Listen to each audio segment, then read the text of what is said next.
Hello, good morning. আমি অদিতি। আমাদের মারিয়া Montessori kindergarten teachers ট্রেনিংয়ের আজকে 5th ক্লাস। এবার এই 5th ক্লাসের বিষয়বস্তুটা কি? এই 5th ক্লাসের বিষয়বস্তু হলো প্রিসাইজ ল্যাঙ্গুয়েজ। এবার প্রিসাইজ ল্যাঙ্গুয়েজ এই কথাটার অর্থ কী? প্রিসাইজ ল্যাঙ্গুয়েজ এই কথাটার অর্থ হলো একটা সুনির্দিষ্ট কথা। এবার মনে হতে পারে যে আমি যখন কারোর সাথে কমিউনিকেট করছি বা আমি যখন কাউকে পড়াচ্ছি বা কিছু বোঝাচ্ছি, আমি নিশ্চয়ই সবসময় প্রিসাইজ বা সুনির্দিষ্ট ল্যাঙ্গুয়েজ ব্যবহার তো এমনিই করব, কিন্তু এক্ষেত্রে বিষয়টা একটু আলাদা। এটা কিন্তু অ্যাডাল্ট ট্রেনিং নয়, এটা হচ্ছে Maria Montessori training, kindergarten. Kids are true small. এখানে প্রিসাইজ ল্যাঙ্গুয়েজ মানে হচ্ছে, ধরুন আপনি বললেন বার্ড, কখনো আপনি ইউজ করলেন অ্যানিম্যাল, কখনো আপনি কুকিং শুধু বলে দিলেন কুকিং, আবার কোনো সময় কোনো জিওমেট্রিক শেপ আপনি বললেন শেপ, বডি পার্টস। কিডসের কিন্তু সেন্সরি অর্গ্যান ডেভেলপড হয়নি। বিভিন্ন রকমের ট্রেনিংয়ের মধ্যে দিয়ে যেতে যেতে তার সেন্সরি অর্গ্যান ডেভেলপড হবে। তাই এই যে ছুঁড়ে দেওয়া শব্দগুলো, bird, animal, human body, body parts, shape, তার পক্ষে কিন্তু বা তার ব্রেন ক্যাচিংয়ের পক্ষে কিন্তু খুবই কষ্টকর। তাই আমার এখানে বা আপনার এখানে কাজ কি? আমাদের এখানে কাজ হলো অ্যাজ এ টিচার আমরা 3টে বা 2টো, যেহেতু তারা খুব ছোট, আমরা 2টো পাখির ছবি নিলাম। এবারে আমাদের উচ্চারণ হবে আলাদা। আমরা বার্ড বলবো না, আমরা বলবো পিকক, একটা স্পেসিফিক পাখি।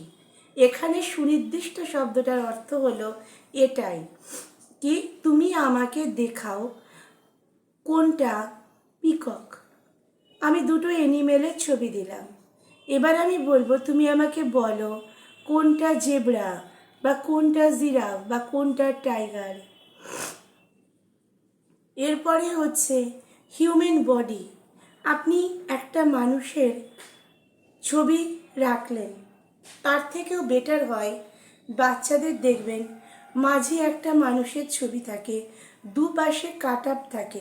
মানে ধরুন আমার ফেস আপনি দেখতে পাচ্ছেন, একটা বাচ্চার বইতে কি থাকে, শুধু নোজটার একটা আলাদা ছবি থাকে, শুধু এই আইব্রোটার একটা ছবি থাকে, আই দুটোর আলাদা, লিপসের আলাদা, ফিঙ্গার আলাদা করে থাকে, হেয়ার আলাদা, ফোরহেড আলাদা। আপনি কি করবেন, এরকম একটা মাঝে একটা ছবি, পাশে এই কাট আপ করা ছবি, এর থেকে বাচ্চাকে বলবেন যে কোনটা আইব্রো দেখাও, কোনটা লিপস আমাকে দেখাও, show me the lips.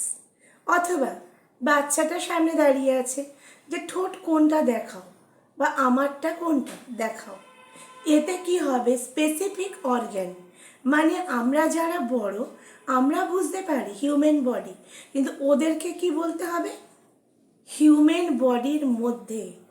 Human body means total human বডির যত জিনিস আছে, কিন্তু এদেরকে কি বলতে হবে, স্পেসিফিকটা। ঠোঁটটা দেখাও, লিপসটা দেখাও, নস্ট্রিল দেখাও, নোজ দেখাও, আইব্রো দেখাও, আই দেখাও, ফোরহেড দেখাও, হেয়ার দেখাও। আবার ফলের ক্ষেত্রেও তাই, 2টো ফলের মধ্যে থেকে অ্যাপেল কোনটা দেখাও। It is called precise language. এতে আপনার কি উপকারিতা কি? উপকারিতা হচ্ছে বাচ্চার ব্রেন খুব সুন্দরভাবে ক্যাচ করতে পারছে, আপনার সাথে কোপারেট করতে পারছে। 2 নম্বর হচ্ছে একটা বাচ্চার ভোকাবুলারি ইনক্রিজ হচ্ছে। আপনি এর পরের আমরা আসবো একটা ক্লাসে 3 পিরিয়ড লেসন, 4 পিরিয়ড লেসন। এবার ধরুন আপনি যদি সপ্তাহে একটা বাচ্চাকে 4টে ফলের নামও এক্সট্রা শেখান, তাহলে দেখুন 1 মাসে বাচ্চা কতগুলো ফলের নাম শিখবে। এতে বাচ্চাটার ভোকাবুলারি ইনক্রিজ হবে। যেমন শেপ, আমরা জানি বিভিন্ন রকমের শেপ হয়। ট্রায়াঙ্গেল হয়, box, circle, rectangle, half circle, vertical line, slanted line. এর ক্ষেত্রে আমার কাজ কি, বেশি ক্রিটিক্যাল করবেন না। যখন বাচ্চাকে কোনো লাইন দেখাতে বলছেন, একটা ভার্টিক্যাল দিলেন, একটা স্ল্যান্টেড দিলেন, বললেন show me the vertical line.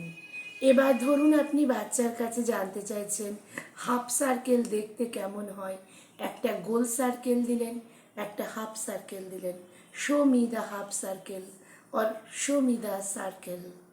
অথবা একটা ত্রিভুজ দিলেন, একটা আয়তক্ষেত্র দিলেন, এবার বললেন শো মি, যে আমাকে ত্রিভুজ কোনটা দেখাও, ট্রায়াঙ্গেল কোনটা দেখাও।